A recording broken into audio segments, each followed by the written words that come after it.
تو انسان کو دل میں جو ہے نا ارادہ کر لینا چاہیے کہ میں فلانے کام کے لیے اللہ سبحانہ وتعالیٰ سے استخارہ کر رہی ہوں، ٹھیک ہے؟ تیسری چیز جو تیسرا ادب ہے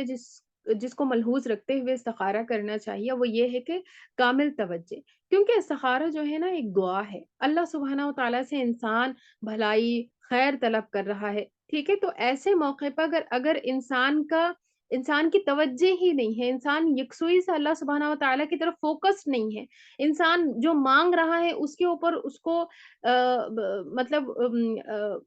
اس کو وہ مطمئن ہی نہیں ہے، یا پھر یہ کہ وہ جس ذات سے مانگ رہا ہے اس پہ اس کو توکل نہیں ہے، تو پھر ایسے میں جب اس کی توجہ بٹ جاتی ہے، ٹھیک ہے؟ اس کے دماغ میں، اس کے دل میں کوئی اور ہی باتیں پھر رہی ہیں اور وہ زبان سے بس ایک گردان کی طرح پڑھ رہا ہے دعا کو، تو پھر یہ اس کو فائدہ نہیں دے گا۔ تو کامل توجہ کے ساتھ میں دعا مانگنی چاہیے، جب بھی استخارہ کریں توجہ کے ساتھ میں کریں۔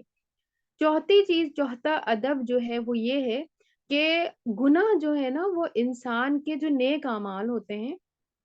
ان کو نقصان پہنچاتے ہیں، ٹھیک ہے؟ اگر تو انسان گناہوں میں ملوث ہوتا ہے تو پھر اس کا اثر اس کے دعاؤں میں پر بھی ہوتا ہے، ٹھیک ہے؟ کہ اس کی دعائیں اللہ سبحانہ وتعالی کے پاس قبول نہیں کی جاتی، ٹھیک ہے؟ کیوں؟ کیونکہ اس کے جو گناہ ہیں، ٹھیک ہے؟ وہ آڑ بنتے ہیں اس کی عبادت کی، کیونکہ دعا بھی عبادت ہے نا، تو اس کی عبادات کے قبولیت میں اس کے جو گناہ ہیں وہ آڑ بنتے ہیں۔ جو نیک عمل ہوتا ہے نا وہ دراصل ہمارے عمل کو اوپر اٹھاتا ہے، ٹھیک ہے؟ ہماری دعاؤں کو اوپر اٹھاتا ہے۔ تو اس وجہ سے انسان کو چاہیے کہ وہ توبہ استغفار کرے اللہ سبحانہ وتعالیٰ سے، اپنے گناہوں کی معافی مانگے، اگر تو کسی کا حق مارا ہے یا کسی پر ظلم کر رہا ہے اور پھر ایک طرف یہ ہے کہ انسان دوسروں پر ظلم کر رہا ہے، جھگڑا کر رہا ہے، لوگوں کو ستا رہا ہے اور پھر خوب دعائیں پہ دعائیں اللہ تعالیٰ سے مانگے جا رہا ہے، تو پھر ایسے میں کیا ہے کہ انسان کو ترک معاصی ضروری ہے، اس کو گناہ چھوڑ دینا چاہیے، کیوں؟ کیونکہ ہمارے گناہوں کا اثر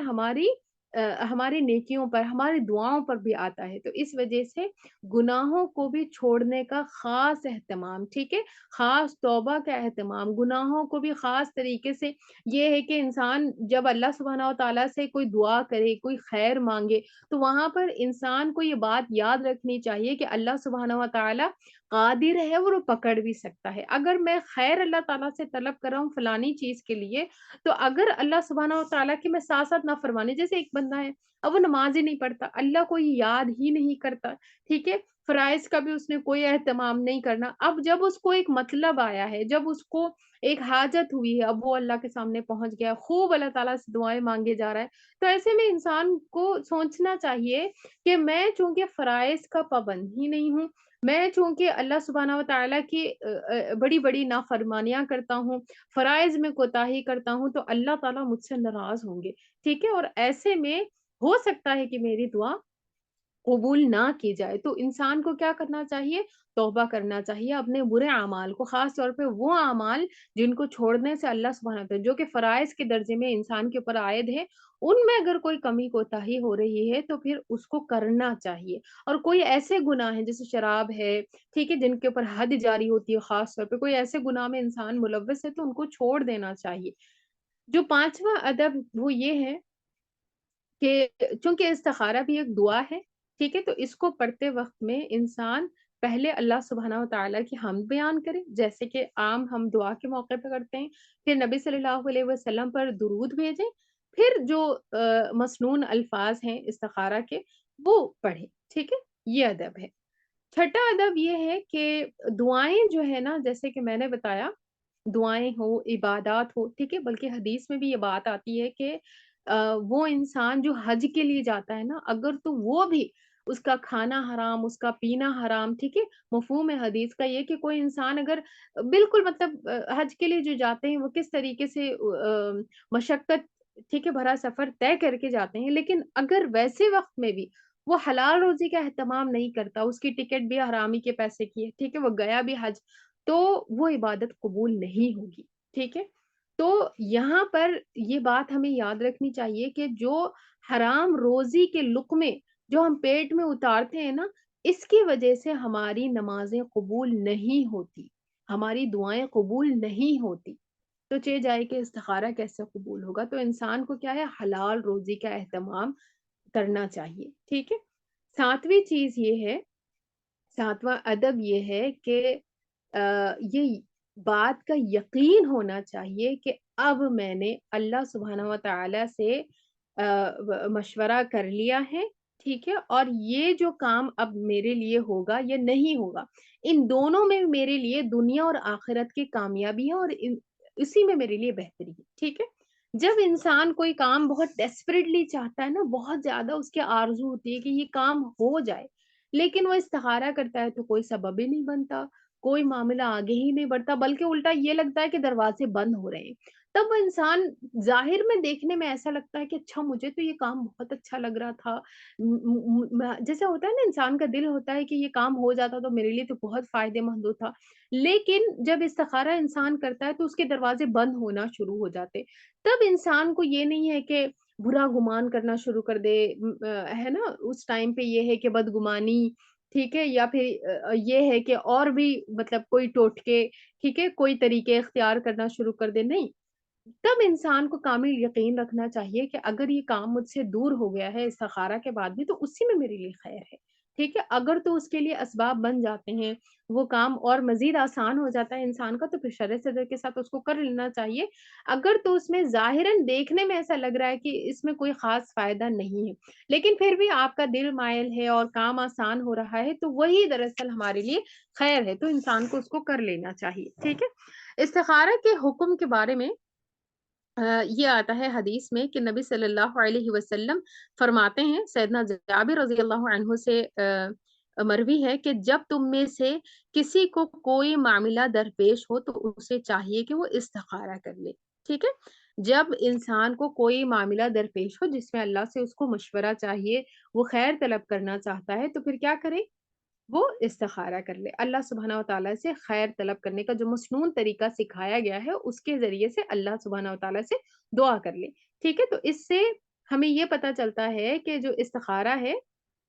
یہ کیا ہے؟ بہت ہی اہم چیز ہے، ٹھیک ہے؟ لیکن یہ واجب نہیں ہے، یہ فرض نہیں ہے۔ یہ نہیں ہے کہ اب کوئی کام آیا ہی آیا، اب میں نے اس کو کرنا ہی کرنا ہے، فرض کے درجے میں نہیں بتایا گیا ہے اس کو۔ دین اسلام میں یہ مستحب ہے، یہ سنت ہے، آپ صلی اللہ علیہ وسلم کا طریقہ ہے، آپ کیا کرتے تھے، اور کرنا انسان کے لیے بہتری ہے، ٹھیک ہے؟ استخارہ کر کے پھر کاموں میں جو ہے آگے جانا، یہ انسان کے لیے زیادہ بہتر ہے بنسبت اس کے کہ انسان بغیر استخارہ کے، بغیر اللہ سے مشورہ کیے، ٹھیک ہے، اپنے عقل پہ ہی بھروسہ کر کے بس آگے بڑھ جائیں۔ بلکہ استخارہ کرنا یا اللہ سبحانہ و تعالیٰ سے جو ہے خیر طلب کرنا ہے، تو انسان کو چاہیے کہ وہ ہر معاملے میں ٹھیک ہے، ہر بھی جو بھی خاص طور پہ اہم معاملات ہیں، یہ نہیں کہ آج کون سا سالن بنانا ہے، اب اس کے لیے بھی استخارہ کیا جائے، ٹھیک ہے، بھنڈی بنانا ہے کہ میں زیادہ اہم معاملات میں، اہم جو زندگی کے معاملات ہوتے ہیں، اس میں ضرور ہی ضرور انسان کو چاہیے کہ وہ استخارہ کرے، کیونکہ یہ ریکمینڈیڈ ہے، ٹھیک ہے؟ استخارہ سے قبل کیا کرنا چاہیے؟ استخارہ سے پہلے انسان کو چاہیے کہ استخارہ سے پہلے اپنے ذہن کو جو ہے وہ پاک صاف کرے، ٹھیک ہے؟ اگر تو وہ کسی چیز کی طرف اس کا پہلے سے بہت زیادہ میلان ہے نا، تو وہ اس کو تھوڑا-سا نارملائز کریں، ٹھیک ہے؟ یہ نہیں ہے کہ بہت زیادہ انسان کا دل پوری ایک طرف ہے، وہ استخارہ کرے گا تب بھی اس نے وہی کرنا ہے، ٹھیک ہے، تب بھی انسان کو استخارہ کر کے وہ کام کر لینا چاہیے جس جس طرف اس کا دل مائل ہے، اگر تو وہ مائل رہتا ہی ہے آفٹر استخارہ۔ لیکن انسان کو چاہیے کہ انسان کیا کرے کہ اپنے آپ کو ایک طریقے سے نارملائز کرے، ٹھیک ہے؟ ایک طریقے سے اپنے آپ کو جو ہے وہ اسٹیبل کرے، اور پھر استخارہ کرتا رہے، ٹھیک ہے؟ تھوڑا-سا مزید غور و فکر کرے، اور بعد میں کیا کرے، جب استخارہ کر لے تو پھر اللہ سبحانہ و تعالیٰ پہ توکل کر کے، اگر تب بھی اس کا دل اس کام کی طرف مائل ہے ابھی بھی، یا مائل ہو گیا ہے کسی کام کی طرف، تو پھر اب بلا شک و شبہ جو ہے وہ آگے بڑھ جائے، اللہ پہ توکل کرتے ہوئے آگے بڑھ جائے، ٹھیک ہے؟ استخارہ کا جو طریقہ کار ہے، جو ہمیں دین اسلام میں ملتا ہے، وہ یہ ہے کہ پہلی چیز تو یہ ہے کہ نیت، ٹھیک ہے؟ انسان اپنے دل میں نیت کرے، زبان سے نیت کرنا سنت نبی صلی اللہ علیہ وسلم سے ثابت نہیں ہے، ٹھیک ہے؟ دوسری چیز یہ ہے کہ جس طریقے سے ہم نماز کے لیے وضو کرتے ہیں نا، اسی طریقے سے ہم وضو کریں گے، ٹھیک ہے؟ کوئی خاص وضو نہیں ہے، کوئی خاص طریقہ کار اس میں نہیں ہے، بلکہ عام جیسے ہم باقی نمازوں کے لیے، باقی فرائض نوافل کے لیے، سنتوں کے لیے وضو کرتے ہیں، ایسے ہی ہم اس کے لیے بھی مکمل وضو کریں گے، ٹھیک ہے؟ تیسری چیز یہ ہے کہ جو ہماری فرض نمازیں ہیں نا، ان کے علاوہ ٹھیک ہے 2 رکعت الگ سے پڑھی جائے گی اس نیت سے، استخارہ کی نیت سے، ٹھیک ہے؟ چوتھی چیز یہ ہے کہ جب نماز سے انسان فارغ ہو جائے تو اس کے بعد میں جو مخصوص دعا آتی ہے استخارہ کے لیے جو بتائی گئی ہے اس کو پڑھے، ٹھیک ہے؟ دعا میں کیا کرنا ہے جیسے کہ میں نے بتایا شروع میں آپ چاہیں تو سورۃ الفاتحہ پڑھ لیں، چاہیں تو اللہ سبحانہ و تعالیٰ کے کوئی اور حمد کے کلمات ٹھیک ہے وہ بیان کر دیں یا پھر کوئی اور تسبیحات ٹھیک ہے وہ بیان کر دیں۔ اس کے بعد میں نبی صلی اللہ علیہ وسلم پر درود بھیجیں، اس کے بعد جو دعا ہے وہ پڑھیں، ٹھیک ہے؟ اور دعا کیا ہے؟ دعا یہ ہے کہ اللہم انی استخیرک بعلمک واستقدرک بقدرتک وأسألك من فضلك العظيم فإنك تقدر ولا أقدر وتعلم ولا أعلم وأنت علام الغيوب اللهم إن كنت تعلم أن هذا الأمر خير لي في ديني ومعاشي وعاقبة أمري فاقدره لي ويسره لي ثم بارك لي فيه وإن كنت تعلم أن هذا الأمر شر لي في ديني ومعاشي وعاقبة أمري فاصرفه عني واصرفني عنه واقدر لي الخير حيث كان ثم أرضني به۔ کیا مطلب ہے اس دعا کا؟ اللہم اے اللہ تعالیٰ انی بے شک میں استخیر کا میں تجھ سے خیر طلب کرتا ہوں بعلم کا تیرے علم کے ساتھ میں وہ استقدر کا اور قدرت طلب کرتا ہوں ٹھیک ہے بقدرتی کا تیری قدرت کے ساتھ میں کیونکہ انسان تو کمزور ہے نا جتنا بھی انسان اپنے آپ کو بہت بڑا طاقتور سورما سمجھے لیکن ہے وہ دراصل کمزور کیونکہ دنیا جو ہے نا یہ اللہ سبحانہ وتعالیٰ کے حکم کے تحت چلتی ہے وہ اسألک اور میں تجھ سے سوال کرتا ہوں من فضلک العظیم تیرے فضل عظیم کا فإنک کیوں کیوں اللہ تعالیٰ سے سوال کرتے ہیں ہم فضل عظیم کا یا پھر کیوں ہم اللہ کے علم کے ساتھ میں خیر کی دعا کرتے ہیں یا کیوں ہم اللہ سبحانہ تعالیٰ کے قدرت کے ساتھ میں ہم قدرت طلب کرتے ہیں کیا وجہ ہے وجہ بھی آگے آ رہی ہے کیا فَإِنَّكَ تَقْدِرُ کہ تو بے شک تو کیا ہے تقدرو تو قدرت رکھتا ہے ولا اقدر اور میں قدرت نہیں رکھتا وَتَعْلَمُ اور تو جانتا ہے وَلَا أَعْلَمُ اور میں نہیں جانتا وَأَنْتَ عَلَّامُ الْغُيُوبِ اور تو تمام غیبوں کو جاننے والے ہیں علام الغیوب ہے اللہم اے اللہ تعالی ان کنتا اگر تو ٹھیک ہے تعلم تو جانتا ہے ان هذا الامر کہ یہ کام بے شک یہ کام اب یہاں پر کام کا جو نام ہے نا جیسے کہ تجارت ہے تو وہ نام لے لینا ہے ٹھیک ہے اگر تو زوجین کے لیے انسان زوج کے لیے کر رہا ہے تو پھر وہ نام لے گا ٹھیک ہے جو بھی نام اپنی زبان میں کیونکہ نماز کے علاوہ ہم اس کو کر رہے ہیں نا تو آپ اپنی زبان میں وہ نام لے لیجئے یہاں پہ ٹھیک ہے حاضل امرہ کے بجائے نام لینا ہے یہاں پہ کیا پڑھنا ہے خیر اللی خیر ہے لی میرے لیے لام یا ہے یہاں پہ خیر اللی نہیں پڑھنا ہے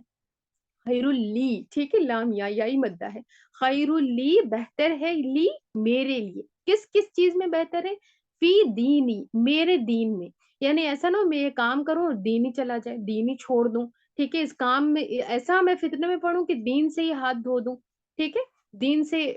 دور ہو جاؤں ایسا نہیں ہونا چاہیے خیر اللی اگر بہتر ہے میرے لیے فی دینی میرے دین کے معاملے میں ٹھیک ہے وہ معاشی اور میرے معاش میں وہ عاقبتی امری اور معاملے کے انجام کے اعتبار سے ٹھیک ہے یعنی اس کا انجام بھی اچھا ہو یا یہ نہیں کہ شروعات میں تو بہت ہی اچھے حالات تھے بعد میں یہ ہے کہ انسان کیا ہے ہوتا ہے نا بینکرپٹ ہو جاتا ہے بعض دفعہ بزنس جب شروع کرتے ہیں بہت ہی اچھے طرح چلتا ہے اور آخر میں یہ ہوتا ہے کہ بہت زیادہ دشمنیاں پڑ جاتی ہیں اس طریقے کے حالات بن جاتے ہیں تو انسان کیا ہے اللہ تعالیٰ سے دعا کر رہا ہے کہ اس کا انجام بھی اچھا ہو کام کا ٹھیک ہے فقدرہ تو پھر کیا کریے اس کو مقدر کر دیجئے کس کے لیے لی میرے لیے ویسر ہو اور آسان کر دیجئے اس کو ٹھیک ہے جس کام کے یسر ہو لی اس کو آسان کر دیجیے اس کام کو، لی میرے لیے، ثم پھر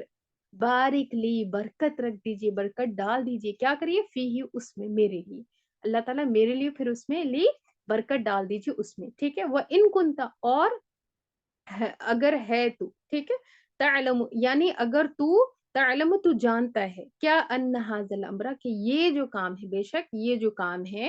شر لی شر ہے میرے لیے، فی دینی میرے دین میں، وہ معاشی اور میرے معاش میں، وہ عاقبتی اور انجام کار کے اعتبار سے، ٹھیک ہے، فصرف تو پھیر دو اس کو، انی مجھ سے، میرا دل ہی پھر جائے، کوئی حالات ایسے بن جائے یہ چیز مجھ سے دور ہو جائے، ٹھیک ہے، وصرفنی اور مجھ کو دور کر دیجیے عنہ سے، وہ میرے سے دور ہو جائے میں اس سے دور ہو جاؤں، ٹھیک ہے، وقدر لی اور مقدر کر دیجیے لی میرے لیے، لیا الخیر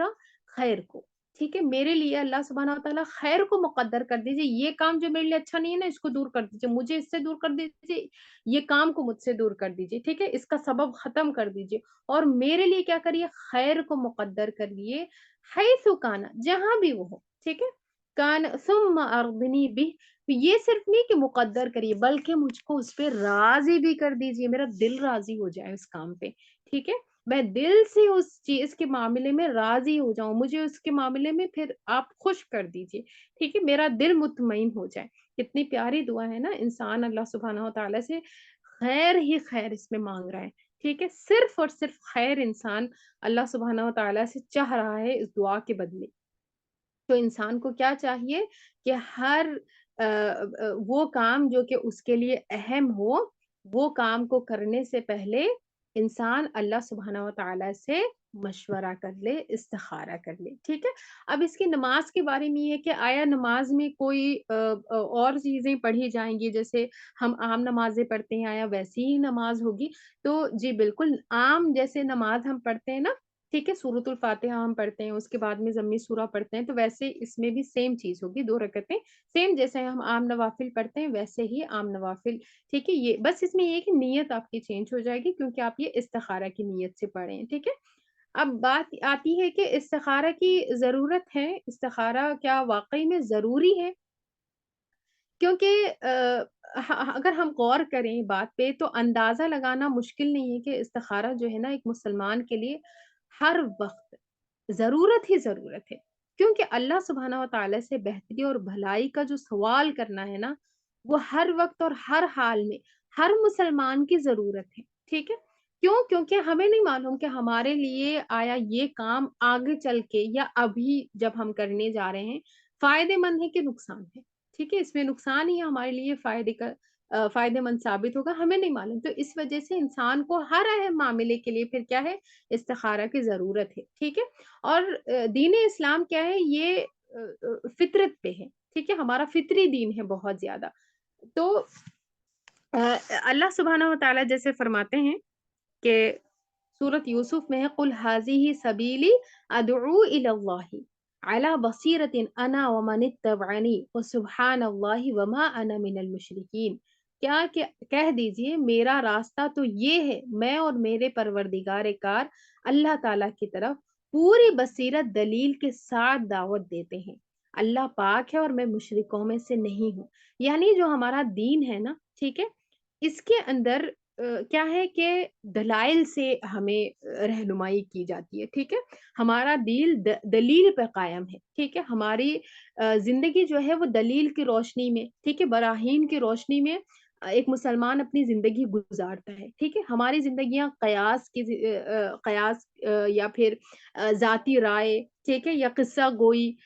اس پہ ہماری زندگیاں نہیں ہے بلکہ ہم کیا ہے دلیل پہ زندگی گزارتے ہیں، تو اس وجہ سے اللہ سبحانہ و تعالیٰ نے کیا کہا کہ کہہ دیجیے کہ یہ میرا راستہ ہے، ٹھیک ہے، یہ میرا راستہ، یہ طریقہ کار اللہ سبحانہ و تعالیٰ کی طرف سے ہی بتایا گیا ہے کہ اہم معاملات میں اللہ سے رجوع کیا جائے، اللہ سے استخارہ کیا جائے، ٹھیک ہے، یہ سنت نبی صلی اللہ علیہ وسلم ہے، اور نبی صلی اللہ علیہ وسلم نے خطبہ حجۃ الوداع کے موقع پہ فرمایا بھی تھا کہ میں تم میں 2 چیزیں چھوڑے جا رہا ہوں، تم اس وقت تک ہرگز گمراہ نہیں ہوگے جب تک ان دونوں کو مضبوطی سے تھامے رکھو گے، اللہ سبحانہ و تعالیٰ کی کتاب اور دوسری چیز کیا ہے میری سنت، یہ آپ صلی اللہ علیہ وسلم کی جیسے میں نے بتایا کہ سنت ہے کہ آپ اہم معاملات میں اللہ سے مشورہ لیتے تھے، ٹھیک ہے؟ اور پریشانی سے نجات بھی انسان کو ملے گی، ٹھیک ہے؟ انسان جو اپنے اندر جھجک محسوس کرتا ہے کاموں کو کرنے کے لیے، جو شک و شبہ، جو پریشان حالی جو پریشانی اس کے ذہن پہ سوار ہوتی ہے نا، اس سے چھٹکارا اس کو مل جائے گا، ٹھیک ہے؟ بس کرنا کیا ہے 2 رکعت پڑھنے ہیں، اللہ سبحانہ و تعالیٰ سے دعا کرنی ہے اور پھر انسان جو ہے اللہ سبحانہ و تعالیٰ اس کے دل کو مطمئن کر دیں گے، اگر تو وہ کام اس کے حق میں بہتر ہوگا تو کام میں آسانی ہو جائے گی، اگر تو وہ کام اس کے لیے شر ہوگا تو کام اس سے دور ہو جائے گا اور جو خیر ہوگا اس کے وہ خیر کے راستے کھل جائیں گے، ٹھیک ہے؟ اس میں ایک بات یہ بھی ہے کہ استخارہ کے جیسے بارے میں بہت مطلب معاشرے میں یہ بات دیکھنے میں آتی ہے کہ بہت سارے لوگ استخارہ جو ہے نا وہ الگ-الگ طریقوں سے کرواتے ہیں، ٹھیک ہے؟ جیسے کہ مثال کے طور پہ قرآن پاک کے آیات سے کوئی استخارہ لیتا ہے، ٹھیک ہے نا؟ کہ جہاں پہ آیت کھلی اس سے کچھ پڑھا اور اس میں سے جو بات آئی اب اس کے اوپر انحصار کر کے معاملات کرنا شروع کر دیے۔ کوئی یہ ہے کہ فال کے ذریعے سے، کوئی جادوگروں، کاہنوں کے پاس جا کے، ٹھیک ہے، کوئی ٹیلی فون استخارہ، یہ ساری چیزیں جو ہے شریعت میں یہ طریقہ کار نہیں بتایا گیا ہے، بلکہ جو شریعت میں استخارہ کا طریقہ بتایا گیا ہے، وہ میں آپ کے سامنے بیان کر چکی ہوں، ٹھیک ہے؟ تو وہ سارے طریقے جو استخارہ کے لیے لیے جاتے ہیں، وہ تمام ایسے طریقے ہیں جس کا قرآن و سنت سے کوئی تعلق نہیں ہے، ٹھیک ہے؟ استخارہ دراصل وہی ہے جو سنت نبی صلی اللہ علیہ وسلم سے ہمیں ملتا ہے، جو میں آپ کے سامنے واضح طور پر بیان کر چکی ہوں۔ اچھا ایک اور بات جو رہتی ہے وہ یہ ہے کہ استخارہ کا وقت کیا ہے؟ بہت سارے لوگ اس میں جو ہے آ ایک طریقے سے کنفیوزڈ ہوتے ہیں کہ استخارہ کون سے وقت میں کرنا چاہیے، کوئی خاص وقت ہے کیا اس کا؟ سنت سے دیکھیے اس معاملے میں کوئی ایسی چیز نہیں ملتی کہ کوئی خاص وقت ہی استخارہ ہم نے کرنا ہے کیونکہ دیکھیں دین تو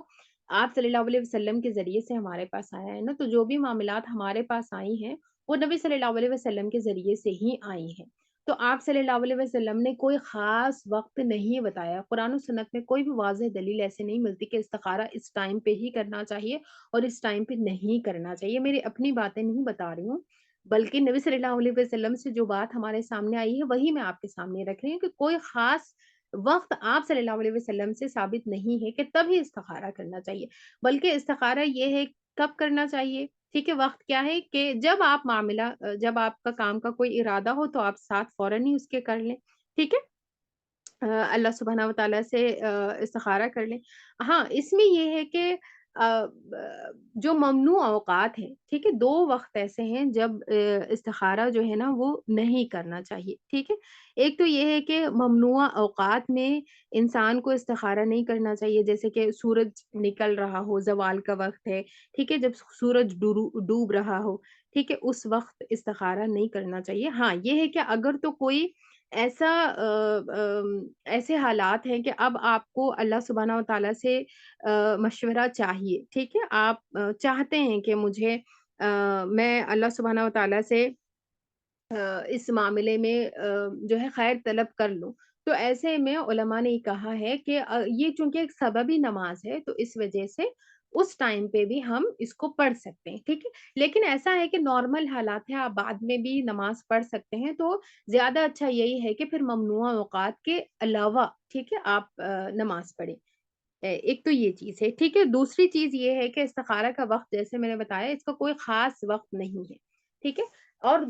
کون سے 2 وقت ہیں جب نماز نہیں پڑھنی چاہیے بلکہ 3 ہیں، ٹھیک ہے؟ زوال کا بھی وقت اس میں شامل ہے۔ ایک تو زوال کا ٹائم ہے کیونکہ یہ ٹائم پہ ویسے بھی نمازیں نہیں ہیں، ٹھیک ہے؟ اس میں نماز پڑھنا یہ ممنوع اوقات ہے، اس میں نماز نہیں پڑھنی چاہیے۔ ایک تو سورج نکلنے کا وقت ہے، نکلنے کے 20 منٹ تک تقریباً، ٹھیک ہے؟ اور غروب ہونے کا ٹائم ہے، اس ٹائم پہ بھی نماز نہیں پڑھنی چاہیے، نماز نہیں ہے، ٹھیک ہے؟ اور ایک یہ ہے کہ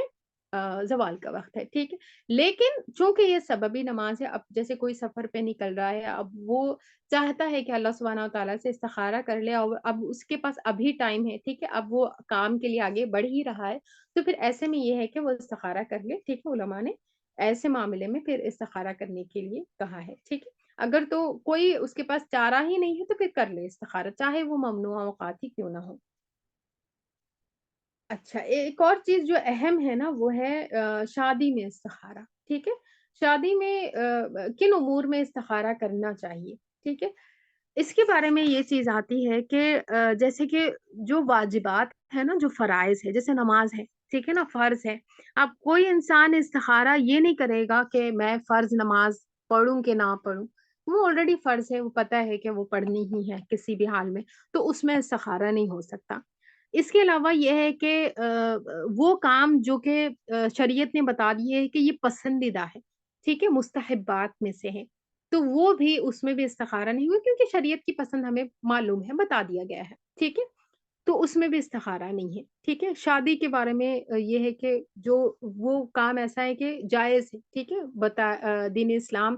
پروموٹ کرتا ہے شادی کو، نکاح کو، ٹھیک ہے؟ تو اس معاملے میں اب شادی کرنا نہ کرنا، شادی اٹسیلف میں کروں کہ نہ کروں، اس میں استخارہ نہیں ہوگا، وہ تو کرنی ہی ہے انسان نے کیونکہ سنت نبی صلی اللہ علیہ وسلم ہے۔ کس رشتے سے کرنا ہے، ٹھیک ہے؟ کس انسان سے کی جائے، کس وقت کی جائے، ٹھیک ہے؟ کن لوگوں میں کی جائے، اس کے بارے میں انسان استخارہ کر سکتا ہے، ٹھیک ہے؟ ہر کام جو مستحب ہے، جو جائز ہے دین اسلام میں، ٹھیک ہے؟ اس میں انسان استخارہ کر سکتا ہے۔ اس کے علاوہ یہ ہے کہ وہ کام جن میں استخارہ نہیں کیا جا سکتا، وہ ہے حرام کام، ٹھیک ہے؟ کوئی ممنوع کام ہے یا مکروہ کام ہے، کراہت کے بارے میں پتہ ہے ہمیں کہ دین اسلام یہ چیزیں پسند نہیں ہیں، ان کو کرنے کے لیے پھر انسان استخارہ نہیں کر سکتا، ٹھیک ہے؟ آ جیسے شراب پینے کے لیے، اب وہ پہلے سے ہی پتہ ہے کہ حرام ہے شراب، ٹھیک ہے؟ اب اس کو پینے کے لیے کوئی استخارہ کر رہا ہے کہ میں پیوں کہ نہ پیوں، اس میں استخارہ نہیں ہوتا کیونکہ پہلے سے ہی پتہ ہے کہ وہ دین اسلام میں منع ہے، حرام ہے، ٹھیک ہے؟ اسی طریقے سے استخارہ کے بعد کیا ہونا چاہیے؟ آیا کوئی خواب وغیرہ کا کانسیپٹ ہے استخارہ سے لنکڈ؟ تو اس کے بارے میں یہ ہے کہ قرآن و سنت میں ایسی کوئی بھی بات ہمیں نہیں معلوم ہوتی کہ استخارہ کے بعد میں خواب لازماً ہی آنا چاہیے، اور خواب ہی دلیل ہے اس بات کی کہ ہم نے جو کام کیا ہے وہ خواب کے ذریعے سے ہی ہماری رہنمائی کی جائے گی۔ قرآن و سنت میں نبی صلی اللہ علیہ وسلم سے ایسی کوئی بھی واضح بات ہمیں نہیں پتہ چلتی کہ خواب ہی کے ذریعے سے اللہ سبحانہ وتعالیٰ کی رہنمائی آئے گی، بلکہ وہ کسی بھی صورت میں ہو سکتی ہے، ٹھیک ہے؟ کسی بھی طریقے سے اللہ سبحانہ وتعالیٰ انسان کے دل کو مطمئن کر دیتے ہیں، چاہے وہ خواب کے ذریعے سے ہو، چاہے دلی تسلی کے ذریعے سے ہو، چاہے اطمینان کی شکل میں ہو، ٹھیک ہے؟ استخارہ کے بعد اگر انسان کا دل جو ہے کسی خاص چیز کے اوپر ٹک جائے، ٹھیک ہے؟ اس کا دل مطمئن ہو جائے، تو پھر اب کیا ہے، چوں چرا کرنے کے بجائے وہ اللہ تعالیٰ کا نام لے اور آگے بڑھ جائے، بس یہ ہے استخارہ۔ اس میں دیکھیں کام کتنا زیادہ انسان کے لیے آسان ہو جاتا ہے۔ اب کہاں یہ کہ انسان خواب کے اوپر جو ہے وہ اپنا انحصار رکھے اس معاملے کا اور پھر اس کو ڈیلے کرتا جائے، کرتا جائے، کرتا جائے، ٹھیک ہے؟ اور پھر یہ ہے کہ ہاں، یہ ہے کہ خواب کے ذریعے سے بھی رہنمائی ہو سکتی ہے، لیکن خواب کا مطلب ہر ایک کو تو نہیں معلوم ہوتا نا کہ کون سا خواب کس انسان کے لیے کیا مطلب رکھتا ہے، ٹھیک ہے؟ کیونکہ خواب جو ہے اس کی تعبیر ہر کوئی نہیں جانتا، تو اس وجہ سے انسان کو کیا کرنا چاہیے کہ کام کو استخارہ کرنے کے بعد میں کام جو آپ کا ارادہ جدھر بن رہا ہے اس کو کرنے کے لیے کوشش کریں۔ اگر تو آسانی ہو جاتی ہے تو اس کا مطلب یہ ہے کہ اللہ سبحانہ وتعالیٰ کی طرف سے یہ کام آپ کے لیے آسان کر دیا گیا ہے، اسی میں خیر ہے۔ اگر تو کوئی رکاوٹ آ جاتی ہے، ٹھیک ہے؟ اگر کوئی رکاوٹ آ جاتی ہے، کوئی ایسی چیز سامنے آ جاتی ہے جس سے آپ کا دل بددل ہو جاتا ہے، جس سے آپ کا دل پھر جاتا ہے اس کام سے، تو پھر یہ سمجھے کہ یہ استخارہ کا جواب ہے اور اس کو چیز کو روک دیں، ٹھیک ہے؟ تو یہی ساری باتیں استخارہ کے حوالے سے ہے، ٹھیک ہے؟ غیر شرعی استخارہ کے بارے میں جیسے میں نے بتایا کہ قرآن کریم سے استخارہ کرنا، تیل سے، فال سے، اس طریقے سے چٹس لکھ لکھ کے، ٹھیک ہے؟ یہ ساری چیزیں غیر شرعی ہے، اس کا قرآن و سنت سے کوئی واسطہ نہیں ہے، ٹھیک ہے؟ ایک اور بھی چیز یہ آتی ہے، سوال بہت دفعہ کہ کیا استخارہ دوسروں سے کروایا جا سکتا ہے؟ ایسا ہے کہ استخارہ کے بارے میں جو قرآن و سنت میں بات پتہ چلتی ہے وہ یہ ہے کہ استخارہ ہر انسان کو اپنے جیسے کہ اب استخارہ کی دعا اٹسیلف آپ دیکھ لیں، اللہم انی استخیرک، میں تجھ سے سوال طلب کرتا ہوں، ٹھیک ہے؟ میرے معاملے میں اگر خیر لی فی دینی و معاشی، میرے معاملے میں اللہ یہ کام خیر ہے میرے معاش میں، میرے دین میں، ٹھیک ہے؟ تو اس کو میرے لیے آسان کر دیجیے۔ اب جو انسان دوسرا کوئی آپ کے لیے مانگ رہا ہے تو پھر کیا کرے گا وہ، ٹھیک ہے؟